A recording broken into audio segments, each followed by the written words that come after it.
Michel Cadet, bonjour. Bonjour. Alors, président de l'Institut Jean Vigo, pour ceux qui, à force de le voir, ne l'auraient pas compris, c'est bientôt le moment de confrontation. Ce n'est pas un affrontement à Perpignan, parce qu'à Perpignan, pas de surfeurs puisque pas de vagues. Mais Petite vague, quand même. des fois, mais vraiment des fois. Non, où il n'y a pas de vagues, où il y a des émeutes, c'est au choix, c'est selon. Donc festival de cinéma et d'histoire de la ville de Perpignan. Et chose étrange, Confrontation s'intéresse à une chose morte dans ce beau pays français, c'est la démocratie. C'est pour ça que c'est un festival d'histoire. Ça, c'est assez mauvais, mais c'est pas totalement faux, mais c'est pas totalement vrai. Comme diraient les Normands, justement, la démocratie, elle existe dans ce pays. Et c'est surtout quand on est dans un pays sans démocratie, puis ça m'est arrivé de vivre dans des pays sans démocratie, qu'on s'en rend compte. Mais c'est vrai que, comme on est en démocratie, il y a une immense critique de la démocratie, et pourquoi pas, après tout. Restons churchilliens, donc démocratie, c'est le pire des régimes, à l'exception de tous les autres. Et là-dessus, je crois que je suis assez d'accord. Bon, mais c'est pas le sujet. Le sujet, c'est quand même la démocratie vue par le cinéma. Alors, on a souvent des incompréhensions avec les intervieweurs, voire avec des spectateurs, qui disent mais il n'y a pas de film sur ci. Eh bien non, il n'y en a pas parce qu'il n'y en a pas, point. Et effectivement, la démocratie, c'est pas ce qui a le plus intéressé le cinéma, même s'il y a, par exemple, de magnifiques films allemands, français, italiens et surtout américains sur les problématiques de la démocratie.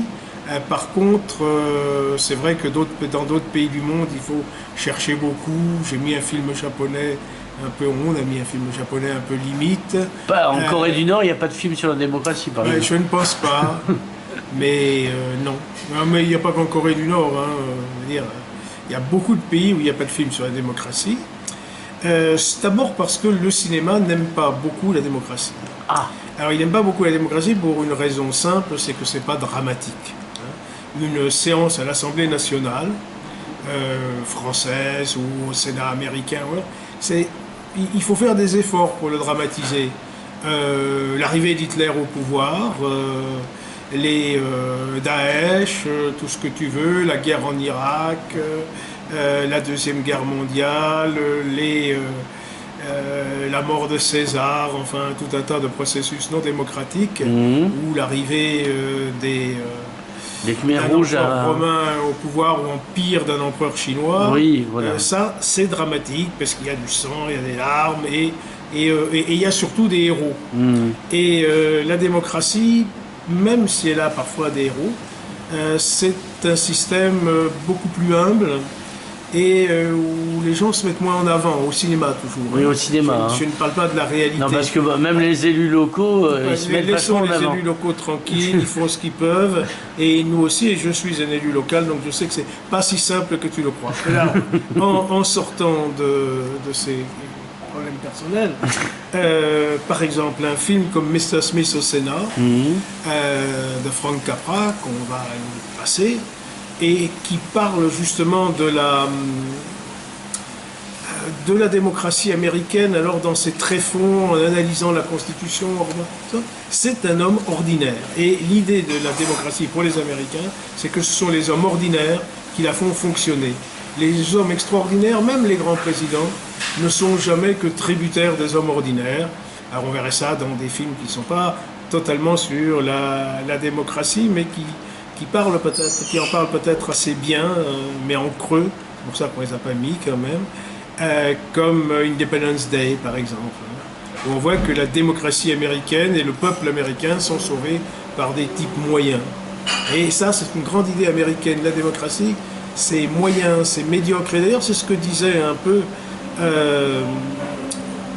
l'auteur de la démocratie en Amérique. On a pris le titre de la démocratie en le lui piquant, qui disait que finalement, par rapport à l'ancien régime, la démocratie c'était mieux et pire, parce que ça permettait moins bien d'incarner, et que le peuple avait la parole, et que c'est pas vraiment, pour l'auteur, c'était pas vraiment le but. Alors, est-ce qu'on aura des films type Primary Colors, par exemple. On a Primary non, on n'a pas, je crois. Mais enfin, on a des types Primary Colors, oui. Et en France, donc des films sur la démocratie, c'est quoi? Il y a Alors, le président, oui, il y a le président, avec Georges Frêche. voilà, regretté. C'est un film qui montre effectivement des éléments de la démocratie. Bon, la démocratie, c'est jamais pur. Hein. La démocratie, c'est faire des compromis. Si, quand c'est plus la démocratie, c'est l'anarchie. Le film Lincoln, Ouais. non, l'anarchie, on a un film sur l'anarchie, hein, Cecilia. Ouais. Généralement, ça échoue à la fin. C'est comme les histoires d'amour. Et Lincoln, par exemple, je comparerais d'une certaine façon Lincoln au président. C'est très différent, hein, et ça n'a pas du tout Oui. le même niveau de responsabilité. Mais Lincoln, pour arriver, parce qu'à un moment il pense qu'il faut abolir l'esclavage pour gagner la guerre, eh bien il fait des compromis, il va jusqu'à payer quasiment un certain nombre de démocrates, puisque je rappelle que Lincoln, l'idée en général, est républicain, même il a fondé le Parti républicain, et un certain nombre de démocrates qui sont plutôt des gens à l'époque qu'on considérerait comme peu progressistes, il les amadoue en leur filant de l'argent pour leur circonscription ici, en prenant un petit cousin, etc. Donc, parce que, au fond, tous les moyens qui ne sont pas criminels sont bons. Et ça, c'est pour ça que la démocratie, le cinéma en parle plutôt bien. Alors je ne dis pas qu'il dit tout sur la démocratie, hein, mais il a sa version. Et c'est une version intéressante. Alors un cinéma qui est intéressant aussi sur la politique, c'est le cinéma italien. Est-ce qu'il y a des représentants? Oui, il y a des représentants du cinéma italien, il y a en particulier, mais il y en a d'autres, au nom du peuple italien, c'est un beau... sur le cinéma français, il y a aussi l'exercice de l'État, qui montre qu'on peut être un ministre honnête, et que pour rester ministre, on peut se renier complètement. C'est intéressant. Il n'y a pas de comparaison avec aujourd'hui, c'est très différent, mais c'est intéressant, parce que c'est un type qui est profondément honnête, on le voit fonctionner, et on le voit peu à peu, c'est un politicien, c'est le ministre des Transports en plus, c'est pas un gros régalien, mais on le voit peu à peu vouloir rester au pouvoir, et pour rester au pouvoir, faire le contraire de ce qu'il pensait juste. Et ça aussi, c'est il y a eu un équilibre difficile entre, d'un côté, respecter en gros ce qu'on a décidé et administrer. C'est très compliqué. La démocratie, c'est beaucoup plus difficile que la dictature. Et on attaque beaucoup plus les démocrates dans la vie et au cinéma qu'on attaque quelquefois les dictateurs. Il paraît charmant d'un certain côté. Napoléon, par exemple, hein, on va sortir d'Hitler et Mussolini, de Staline, qui sont un peu caricaturaux, si j'ose dire, dans la vie du monde. Mais un Auguste, un Louis XIV, un Napoléon donc post-démocratique. Ouais.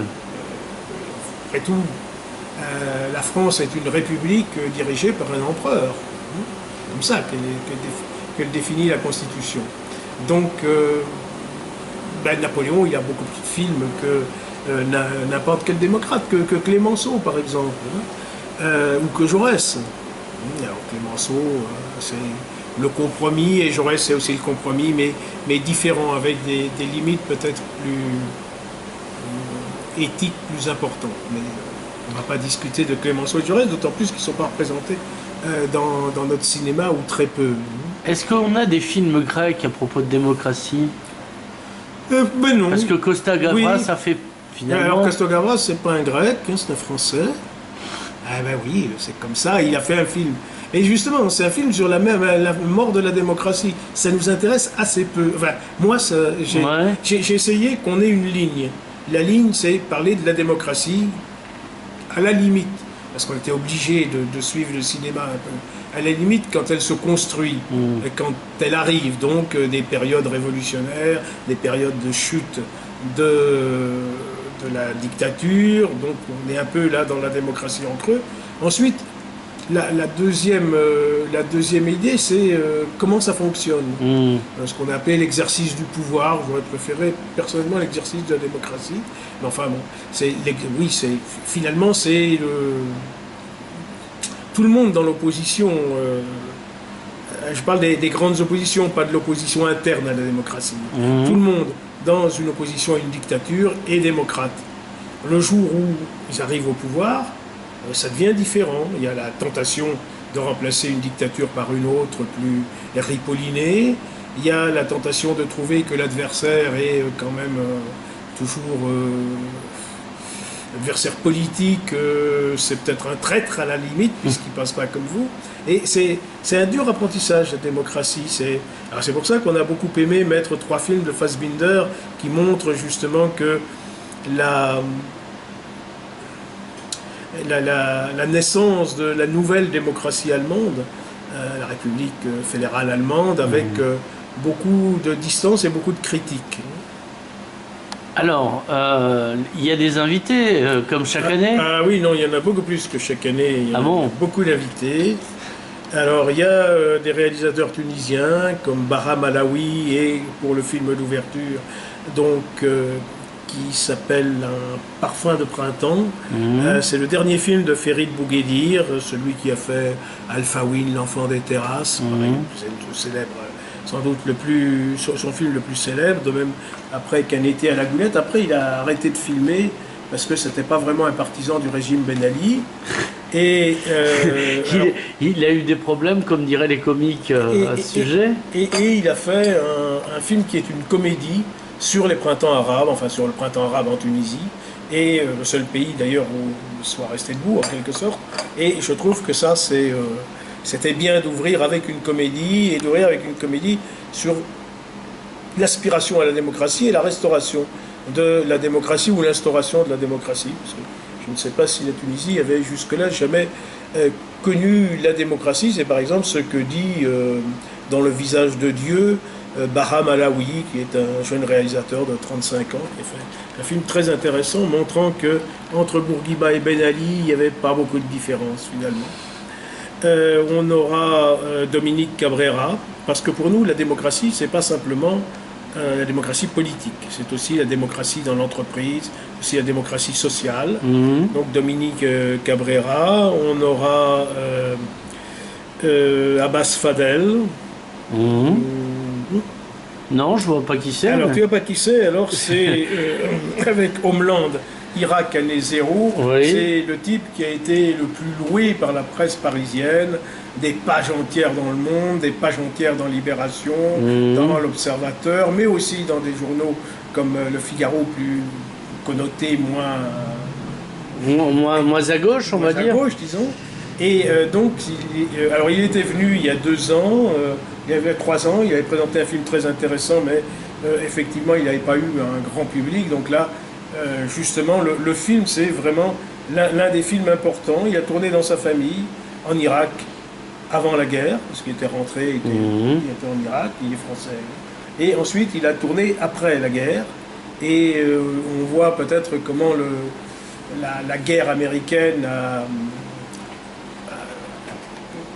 abouti à une dérive totale dans cette région du Moyen-Orient. On a Yves Geland, qui avait fait le président. On a Christian Rouault, qui présentera Tous au Larzac. Nicolas Pariser, qui nous présentera des courts-métrages et un long-métrage. Long-métrage, c'est Le Grand Jeu, et les courts-métrages, c'est Le jour où Ségolène a gagné, et La République. Le jour où Ségolène a gagné, c'est très court. Oui. Elle n'a pas gagné longtemps. On a, alors moi, ce qui me fait énormément plaisir, parce que c'est un titre que j'aime beaucoup, Gérard Mordillat. Oui, excellent. Donc, qui présente... le grand retournement, c'est ça? Et on présentera le grand retournement, et on présentera, parce que ça c'est nouveau, on présentera le feuilleton Les Vivants et les Morts en 3 fois. Excellent. Et c'est un très très beau film sur notre société tout entière. On devait avoir Jean-Louis Comolli, mais sa femme est décédée. Donc, bon. Alors, voilà. Il nous reste 3 minutes. Et on a Christophe Coelho, qui est aussi un réalisateur de documentaires. Donc on a que je connais. Beaucoup de monde, sans compter des producteurs, Jacques Bidou, et Marianne Dumoulin, Claire Kaiser, une enseignante à l'université de Bordeaux, spécialiste du cinéma allemand, Jean-Loup Bourget, spécialiste du cinéma américain. Alors, voilà. ça commence quand, ça finit quand? Ça commence le 5. Voilà, avril. Le 5 avril, oui, et ça commence exceptionnellement au théâtre municipal à 19h, Ouais. 18h avec une conférence de Jean-Loup Bourget, présentation à 19h. Ça continue ensuite jusqu'au dimanche, le dimanche compris, 9, au cinéma Le Castillet, jusqu'au 10 avril, pardon, jusqu'au 10 au cinéma Le Castillet, qui est le grand changement cette année, il faut faire des changements, et qui a d'abord des raisons techniques sur lesquelles je ne m'appesantirai pas, Oui. mais qui aussi finalement me plaît bien parce que c'est les deux plus vieilles institutions de cinéma de Perpignan qui travaillent ensemble. Un cinéma d'arrêt et d'essai et un festival, c'est bien. Et puis ça nous permet aussi d'avoir plus de salles et donc de pouvoir étendre un peu notre programme et de faire que des films un peu rares, qui seront dans une salle avec 70 personnes, pas avec 200, pourront être vus par ceux qui ont envie de les voir. Et ça aussi, c'est intéressant. Et ils seront sur le même lieu. On faisait ça, mais avec une bilocalisation, et on sait que les festivaliers sont un peu routiniers. Et on mettra sur la place de la Victoire, on mettra un grand barnum, une grande tente où on pourra acheter des bouquins et écouter des diverses tables rondes, de communication, etc. Voilà. Un très beau programme et une très belle question. Michel Cadet, merci.